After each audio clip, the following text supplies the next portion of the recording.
This evening, we're very lucky to have Nina Klos, who is a technical artist at Sumo Digital. Just wanted to get your job title correct. And Nina's going to be Yes. talking about environment art and particularly shaders for environment art. So, Nina, over to you. Hi everyone. Yes, this is like one of the first talks I'm doing, so I hope it'll be useful. Uh, so I'll start with a bit of what I'm going over today. So we'll have a bit of an introduction, like who I am if you've never heard of me before. We'll also look at water. I have some jellyfish, and then some fish I've been working on, and then we'll jump into questions. So that's kind of what I want to go over today. There'll be more. I'll go through in depth every single one and how I construct it, etc. One thing I wanted to mention is don't copy my work directly. I would prefer if you make your own versions, because it's much better for you and me if like we don't have the same thing on our portfolio, and also like if the recruiters can see that you've done something yourself because they can tell if you've copied something and like you can't explain it, etc. So that's just a little warning before we get started. But let's jump into the intro. Who am I? I am mostly a technical artist. Um, and a little bit of environment artist. Yeah, so hold on. I started as kind of wanting to do environments, and then I kind of grew into technical art as I kind of went along into my studies. So I studied at De Montfort University for 3 years. Then I worked at DR Studios, which is a 505 games company. I was an associate technical artist for a while on a realistic kind of Unreal Engine project. And then I moved on to Sumo Digital, where I am now. We're making a Unity project. Unfortunately, all of it is still under NDA, so I can't talk about it. But I am a technical artist, so that's ongoing. Um, yeah. So, how did I get here specifically? These are some of my old projects from uni, which you're getting a sneak peek of because I never show these. So you can see that I kind of started with some like very basic environment skills. We also had some character modules on Uni. I did a ton of like little scenes and yes, mushrooms, little crates, dioramas, etc. Um, so that kind of progressed. I was actually a digital painter before I started doing 3D. So for a long time, I did like digital Photoshop painting, and that kind of like pushed my skills initially into like the 3D stuff that I made later. Um, yeah, and then I did my first technical art project, which was this. This was in my third year of uni. We had some modules to make kind of whatever brief we wanted, but this was I think, I don't remember which company, but it was for a specific company to make a shader museum. So a bunch of different shaders, a bunch of different kind of effects. And yeah, we had blogs about it. Um, we had to explain everything we did, and this was like my very first dive into like cheaters, and like I loved it. I loved how it was all like node based and easy, and I found it fun because I always loved special effects, and just putting that into games is extremely fun. And even the barriers here were shaders, which was really fun. So I've done a lot of like environment stuff in that. So that was really, really cool. And then the next one, which was the aquariums, which is actually, I posted this as two projects on ArtStation, but it's kind of one as like my final major project for university. And this got featured on the Epic Launcher, which was amazing at the time. Um, And actually, this and the project before this is what got me like my first job because of the recognition from that, which was really cool. So highly recommend writing blogs and posting your stuff with explanations because people will notice it. And as well, like the Twitter stuff helped definitely just to get the word out. But this was like a super techie focused project. It was kind of an environment slash tech. Like I didn't know exactly what I was getting into, but it ended up being more tech, I think. That's kind of why I got hired for a tech role. So that was really fun. And then post job stuff, I continued to make personal projects because everything I make professionally is still under NDA. So I like making stuff anyway for myself. So I made the mill house, I made the pond, and most recently I did the little what's it called? Shrine, yes, with jellyfish. And yeah, I've been working on stuff since as well, so I'm always busy. Yeah, so that's kind of like all of the stuff that led me on to this. And now let's look at some shaders. So I'll take you through three different shaders that I've done. Well, one was for the koi pond, which is the water. The second is the jellyfish, or the shrine. And then some fish scales and parts of that I've made for my most recent project, which is like the betta fish kind of simulator thing that I'm still working on. So let's look at the water first. So what do we have in the water? This is a single layer water system. So this is using Epic's Unreal Engine uh, water system, which is like it's made to handle water in an opaque way. I'll talk about that in a bit. But it has basically edge highlights, foam, cloud reflections, normals, and caustics. So let's break that down a bit. For the setup for the single layer water, so you will need 4.27 and up, but it is an opaque shader, which means it takes up less instructions. So it's more optimized than normal water with translucency. But this does mean things like caustics, things that like render underneath the water will not show up when you actually go underneath the water. So you have to keep that in mind. And then I show some here, just some basic setups on the right, which is like your roughness, your opacity, refraction. And also for single layer water, you need your extra output node on the bottom there, which is like scattering, absorption, and phase G. If you're interested, I highly recommend looking at the documentation. It's not too bad to understand once you look at it. It's basically how the water kind of interferes with the light. So, like, how much fog you have in the water, how much can you see through the water, that sort of thing. It just has scary names, but I promise it's not scary at all. So, that's the setup. Let's look at the normals. So, the way the normals here work is just two panning textures on top of each other.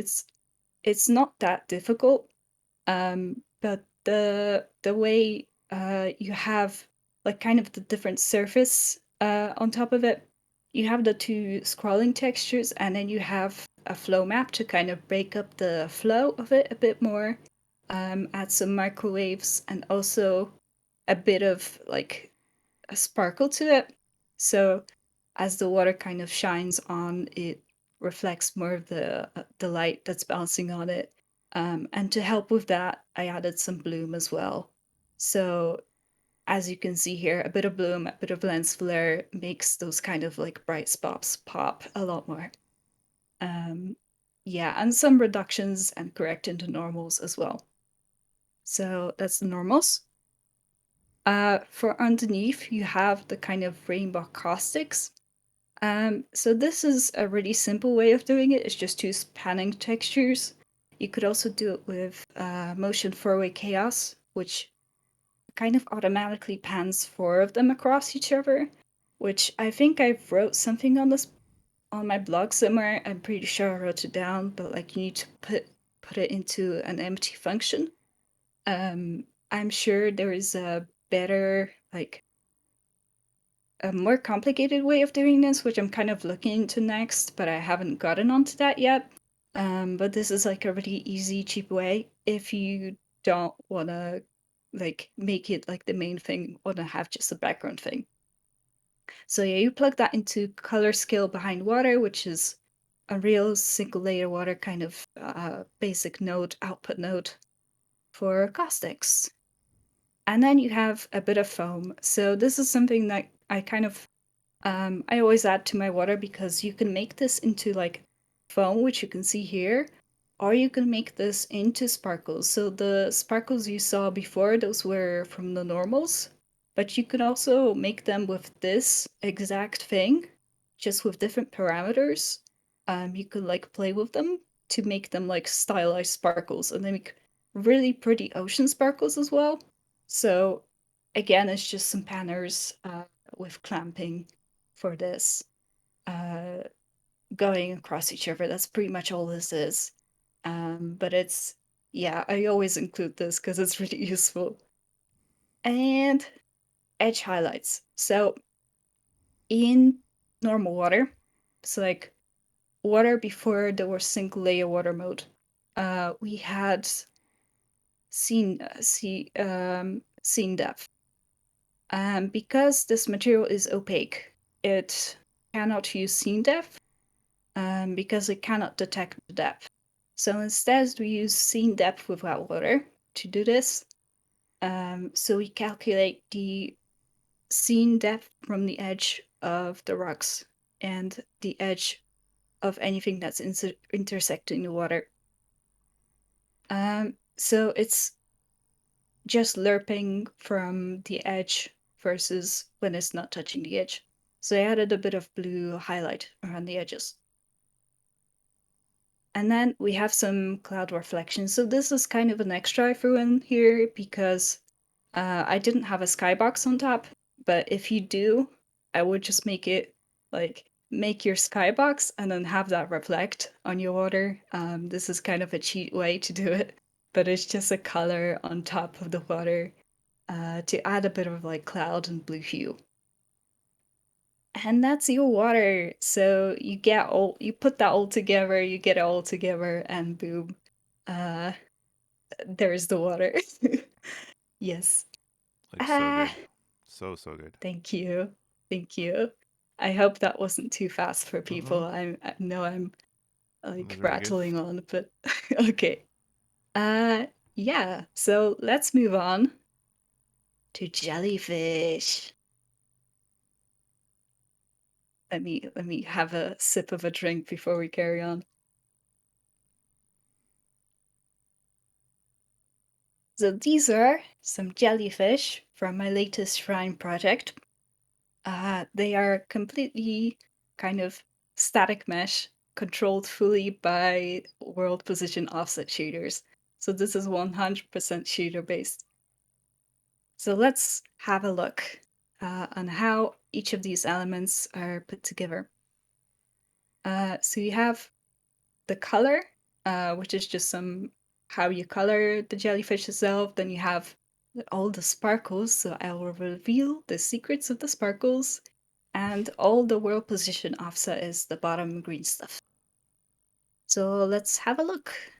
Um, these are these sparkles. This is how you take your screen position and you overlay your mask and your sparkles on top of each other. So anytime the sparkles are behind the white parts of the black parts of the mask, they don't appear. And as you move your screen, they will appear where the mask is, where the screen position is. So it's based on where your camera is, so they always change. If you move your camera, if you move around in the world, it looks natural. So you have those sparkles, and I also added some hue shift, which is just a bit of color variation to them, based on like a gradient of colors. And yeah, that's pretty much it. It's just lerping different masks to create a bit of sparkle. You can use this on a lot of different things: sand, snow, jellyfish, more fish, a lot of different things. And yeah, it's you can.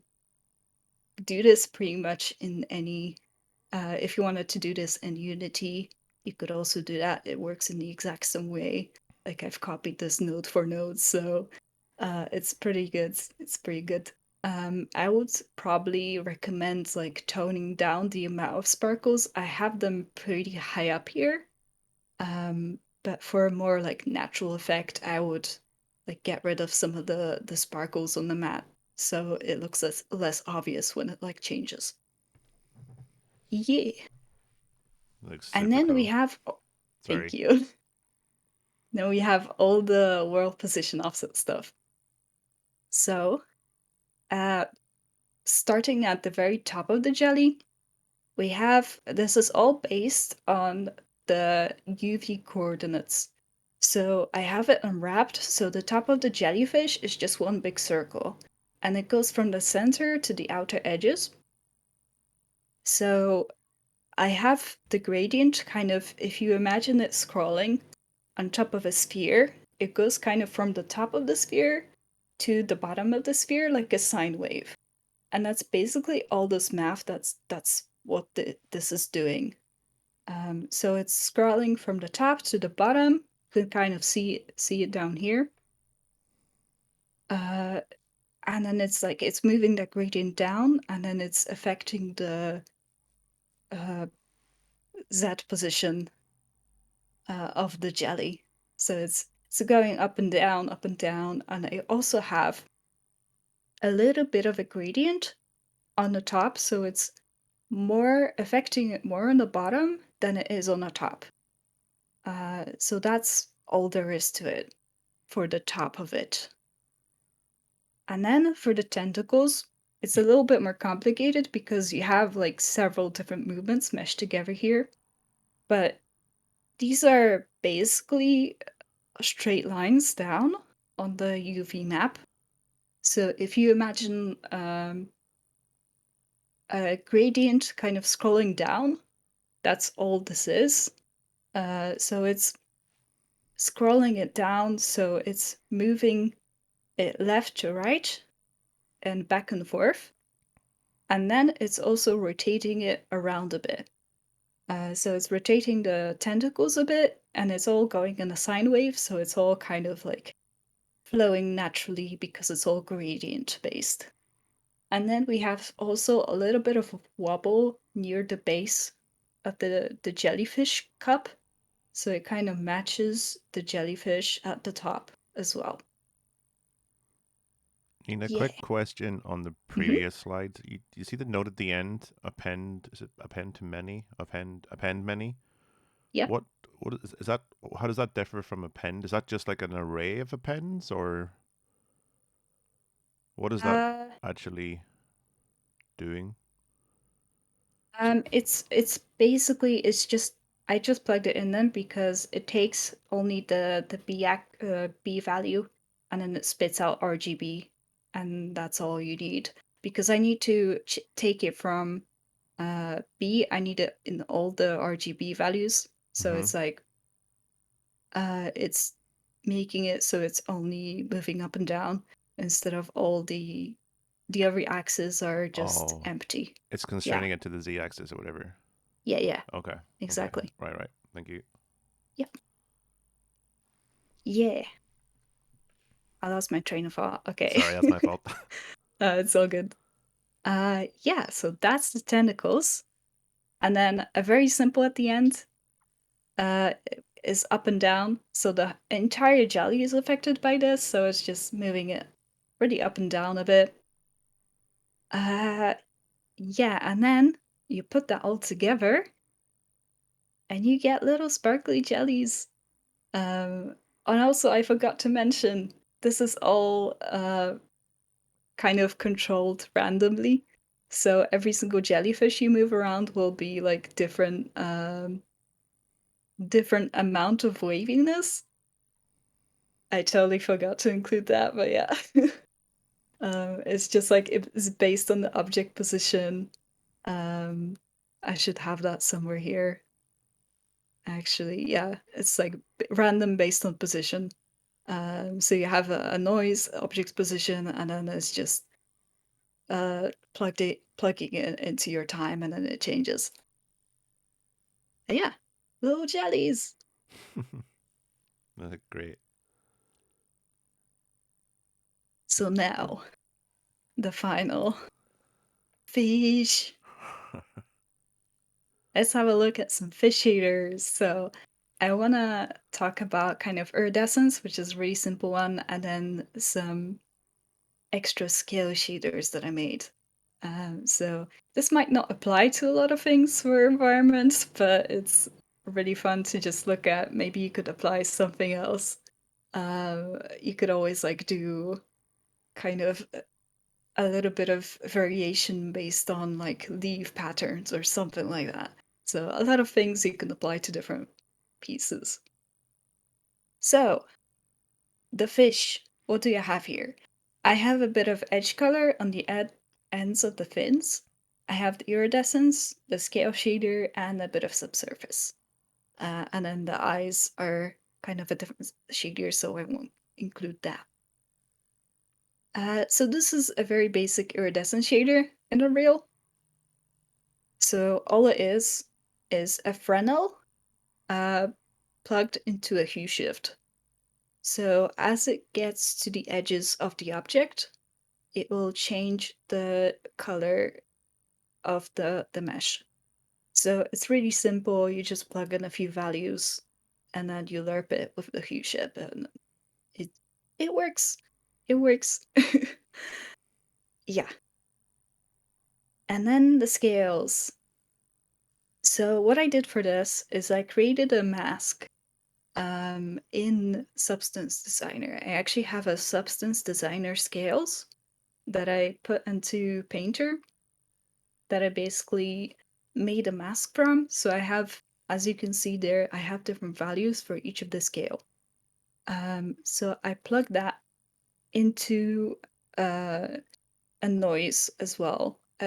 Like I multiply that with a noise, um, and I kind of can control like where the pattern shows up from just like that mask and a bit of noise and just two different colors. And that's basically how you get like different patterns on the edge of the scales and they kind of show up correctly. So honestly, this is still a work in progress. I still hope to kind of improve some of this, but I think it's a really cool. I think this could have a lot of different applications as well for different like masts and if any kind of tiling you need, any kind of like maybe roof tiles or I was gonna say I any literally am doing yeah. this in the roof thing that I'm doing. Yeah. Yeah, that would be perfect for that. Yeah. Like this could apply definitely. Like if you wanted to have specific patterns of roof tiles, Mhm. perfect. Mhm. Yeah. That's the scales. And then we have some edge colors on the edges of the fins, which is just a mask really, just lerping a bit. And a bit of subsurface. You have to control the amount by plugging it into the opacity, which kind of treats it as like a thickness. Uh, Same in Unity, it's like how thick the material is. So you can see on the edges you have way more subsurface than on the body of the fish, and then just your color, and that's pretty much it. You have your fishy. It's a happy little fishy. So yeah, So I hope cool. that was useful.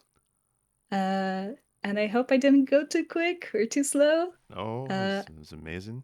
So much information there, yeah, condensed into like the presentation. Um, thank you. Yeah, Thank you for I taking the think time. I'll yeah, of course. I think I'll send this PowerPoint as well if anyone wants to look at some of Hmm. the shader notes. That would be Afterwards, I'll just include that as well. Yeah. really good. We've got some questions. Yeah, So go I'm for just it. going to scroll back to where they start. I think I'm the first one. Yeah. Uh, so as I was saying, obviously there's like a wealth of information there, and it's very clear that what you do combines, I think, like some mathematical understanding, and obviously like shaders and that's all the systems of shaders as well. So my question would be, and this is something I get Mhm. asked quite a lot as well by students, is like, what sort of things should we explore? Should they explore if they're interested in getting into technical art? Because I think Mhm. it's quite well established at this stage what an environment art portfolio or what a prop artist or a texture artist portfolio should have. But I think maybe it's a little bit less clear, um, what typically should be demonstrated in a technical art portfolio. Yeah, totally. So it's one of the hardest things to define as a tech artist is like, what is a tech artist? Mm-hmm. Because they all do something different.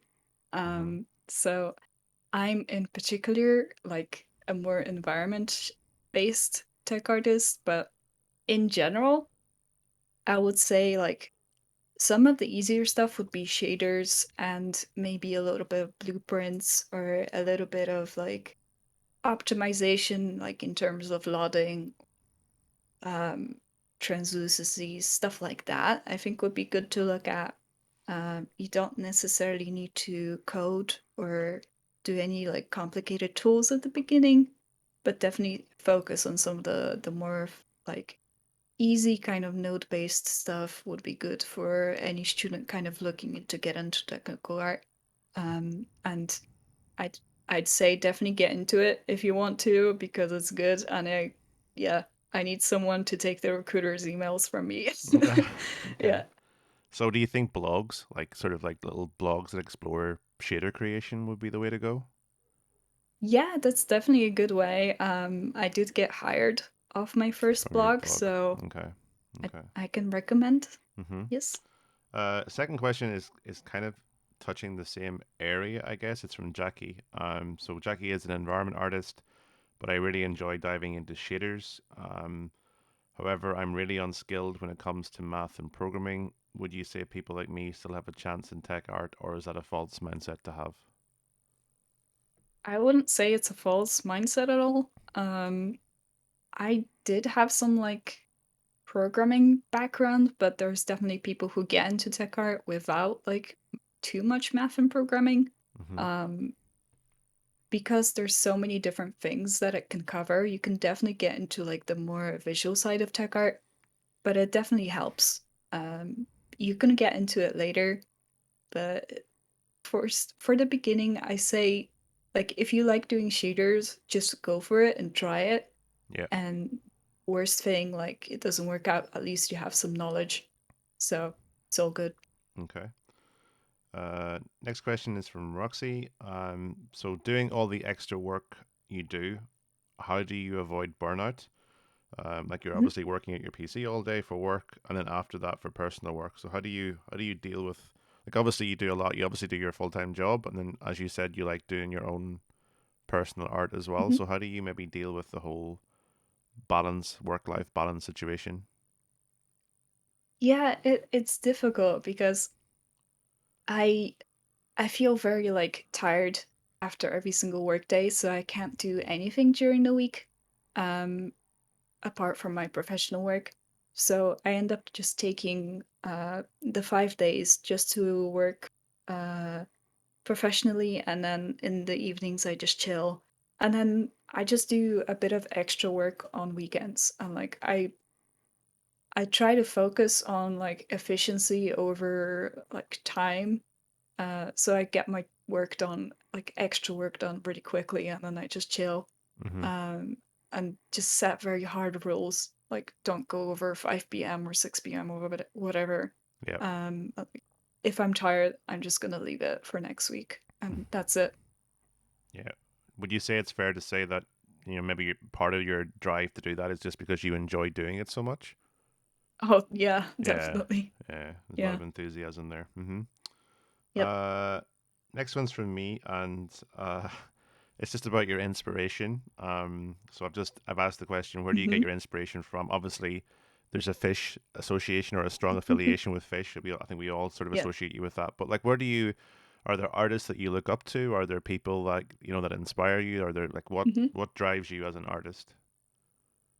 Yeah. Fun fact, I did mention I was a painter before I did 3D, and like I liked art before I liked fish. Hmm. You wouldn't know it, but I did. Yeah. So I've always kind of had a drive to like keep pushing forward and keep creating more. Hmm. So I just like I don't have anyone in particular I really like, but I just like I focus on kind of improving myself and comparing myself to what I was previously and kind Hmm. of like keep improving on that. So Yeah. Yeah. That's yeah. really good advice as well. Yeah. Okay. We've got a couple more, Nina. Mhm. Melissa, can you talk about the mesh of the water shader? Is it a plane or a solid mesh? Also, you said the water shader is opaque, but why can we see through it? Sorry, I don't get Mhm. that at all. So there's two questions there, I Yeah. guess. Yeah. Mm-hmm. Yeah. So the water mesh is completely flat. It's just a plane. That's all it is. Um, you could probably add some world position offset to it if you wanted to, like if you wanted to make an ocean or something. I didn't need to for that koi pond, but you could do that if you want.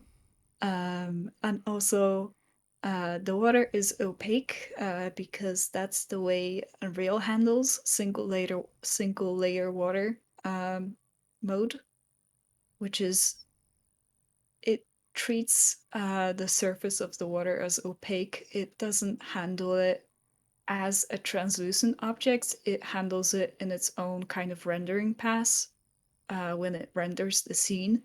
So it looks translucent, but it's not working the same as translucency. So it doesn't have the same cost. So it's kind of like faking it. That's the way I would describe it. Okay, so it's cheaper than, Yes. yeah. Okay, interesting. Um, Next question. So you obviously talked a little bit about motion with your jellyfish demonstration and the shaders for doing that with world position and so on. Is it common to do that in production? Like I've seen a few people. I've seen like obviously yourself, Martin Hoff, Paint and Varney that are all kind of like looked at like different ways to make things move with shaders. Is that a common thing in production? Oh yeah. Mm-hmm. Yeah. Like pretty much all of the foliage, like at least what I've worked on, um, not speaking about any company in particular, uh, is yeah, it's based on world position offset and like any kind of like small creatures or small things will be kind of handled that way because it's cheaper than animating. It's also Yeah. quicker, which is a big upside to it. Okay, yeah, I'm just interested because I guess in your mind Mhm, or in my mind, I thought a lot of that would have been down to, particularly with creatures and stuff, or like jellyfish, and that I would mhm. have thought that would have been animation, an animator's job kind of thing.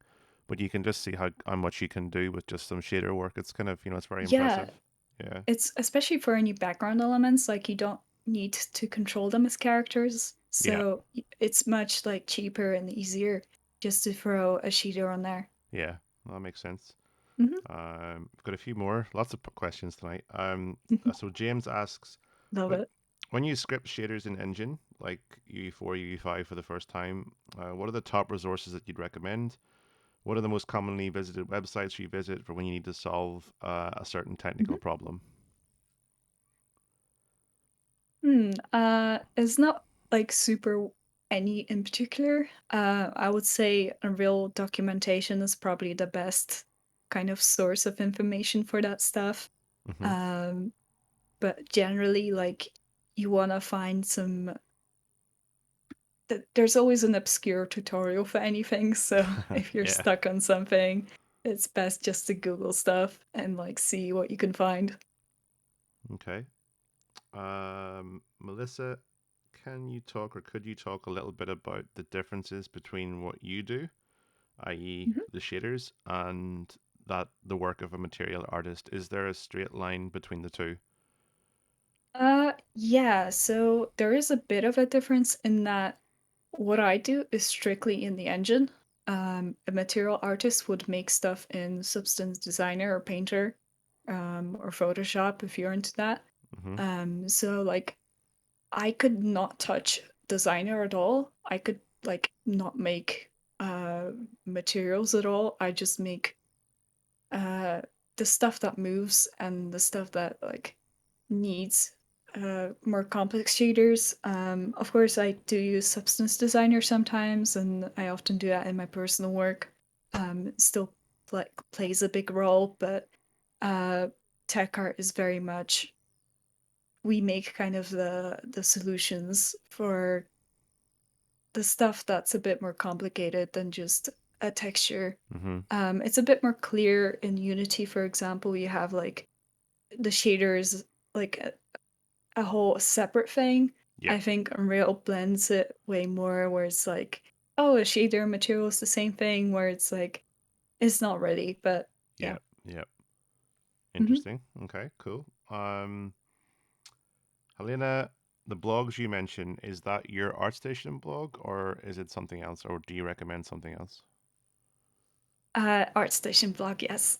Okay. So Nina's socials are, I think they were dropped in the workshop chat at the beginning. There we go, Joe. So there's Nina's ArtStation Twitter and or LinkedIn. So if you're not following Nina, you can definitely drop her a follow. That was that question. Daniel, what kind of tools do tech artists use to program, or do tech artists what kind of tools tech artists program? I think he means what kind of Program. tools do you program with, or maybe use, I guess. Yeah. Depends on the production, but for Unreal Engine, you just work in Unreal Engine. That's all you use pretty much. Like in my old company, I used Unreal Engine like 99% of the time, unless I was acting as an environment artist, which I did for a while. Mm-hmm. Um, you did all your scripting and stuff in that. For Unity, it's like you do a bit of Visual Studio as well. But Do, it's very much like in engine do you work. use what is it, HLSL? Yeah, a little bit, but not so much. Yeah. So it's mainly Yeah. shaders and Yeah. the engine itself. Okay. Um. Shaders and blueprints and stuff like that. Yeah. Yeah. Cool. I've got two more, I think. So, Jackie, are there any popular optimizing points? Maybe an equivalent to try count and texture size for 3D modeling. I think you mentioned translucency being costly already. So, are there any popular optimization points? Maybe an equivalent to try count, or so I guess a way of I guess Jackie's asking about shader cost, shader performance, shader Yes. cost. Yeah. Mm-hmm. I could probably do a whole talk on this because this is such a big topic that people don't know about. It's just optimization. Yeah. Um, but in summary, yeah, translucency is a big one. Try count. You have like texture size and texture streaming size. People don't realize that like if you have huge textures and like huge try counts, that's gonna add a lot of memory. That's gonna cause a big stall when you like load stuff in. And then you have like VFX overdraw and stuff like that. There's a whole heap of stuff Mm-hmm. that you have to kind of consider. Also, lights. Lights are a big one. It's gonna add a lot of like lag to your scene if you Mm-hmm. have lots of overlapped, non-baked stuff. Yeah, it's just some stuff, but there's definitely more. Yeah. Lots of things to consider and factor into, I guess. Yep. Cool. Thank you for the talk. I think that's it, Nina. The other comments are just, I think, thank yous for taking the time to speak to people. I don't see any other questions. I think that's everything. I hope I haven't missed any, but I think that's everything. So yeah, I just want to thank you Awesome. very much again. Sorry, you were going to say something? Ah, awesome. Thank Oh you so much yeah, as well. I really appreciate you taking the time, particularly on a Saturday evening. That was super informative. It's an area that I think a lot of students are interested in, and artists in general. Just Mm. shaders. Seen a lot more people, I think, this year, particularly talking about like shaders and what you can do with shaders, and it's an area that I particularly enjoy, like dibbling into and sort of figuring out stuff.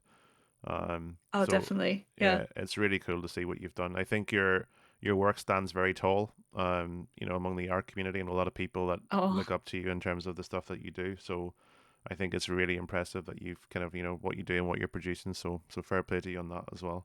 But yeah, thank you thank very you. much for your time. I really appreciate you doing that. Thank you guys as well for being here, all the people that turned up. Hopefully you found that useful. The recordings will be available soon, and I mean soon. They are coming.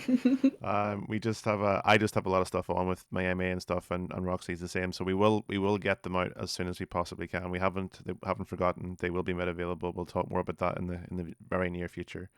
But yeah, thank you everyone for turning up. We'll call it there for now.